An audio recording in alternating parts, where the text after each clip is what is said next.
Pero en Nicaragua tenemos que entender que existen categorías de cobertura y uso de la tierra.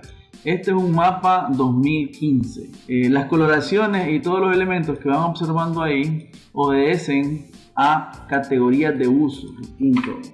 Vamos a ver una lámina donde se puede ver esto con mayor precisión. Si notan acá, a nivel agropecuario, el 40.31% es cultivo anual, permanente y pasto.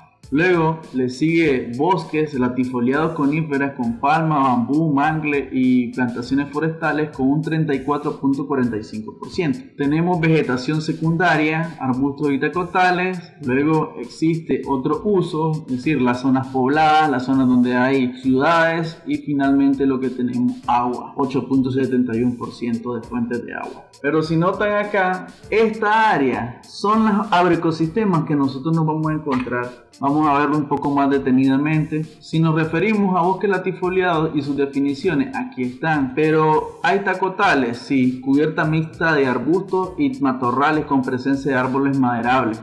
Luego tenemos vegetación arbustiva, plantaciones forestales. Una plantación forestal es, por ejemplo, cuando se establece una especie. Teca, eso sería un ejemplo de una plantación forestal. Cultivos perennes, está dentro de los sistemas agrícolas, los cultivos anuales, ya lo hemos visto en la clasificación, está áreas cultivadas con pasto, suelos sin vegetación y las ciudades, por supuesto. Los humedales, la sabana y el agua. Esos son los colores que se utilizaron para diferenciar en este mapa. Yo les voy a dar el enlace al Atlas de Nicaragua, donde sale con mayor precisión las imágenes y el mapa de Nicaragua. Entonces, ¿qué sería la transición agroecológica? Siempre es un camino que hay que recorrer, y ese camino inicia con un diagnóstico sistémico. Luego viajamos hacia un rediseño estructural. Luego que tenemos este rediseño, hay una planificación estratégica y una ejecución, y finalmente entramos en un proceso de evaluación holística.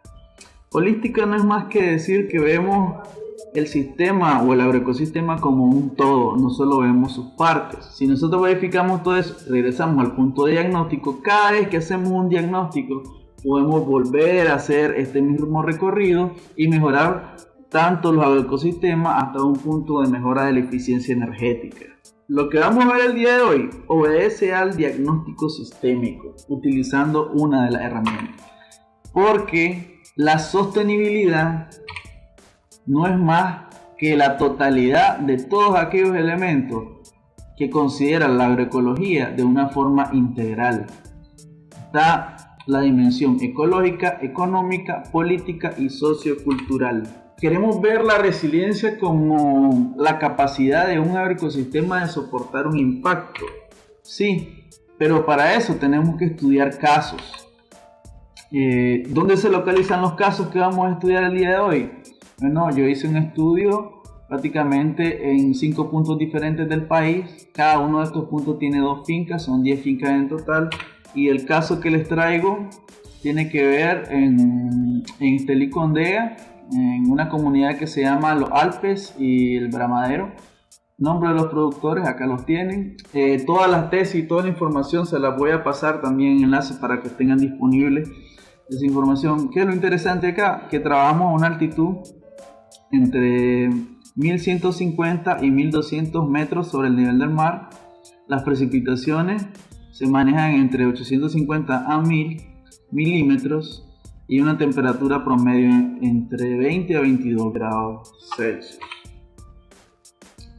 Eso es la descripción de toda finca. Los sistemas hay que subdividirlos. Para poder estudiarlos tendríamos que ver cuáles son los lotes o los subsistemas que los productores han decidido diseñar. En Linda Vista, que es una de las fincas, se consideró un bosque disetanio, café en producción, bosque liquidámbar, café en desarrollo de 3 años y café en crecimiento. Luego en Milagro de Dios, granos básicos, bosque pino, café en crecimiento, café en desarrollo y café en producción.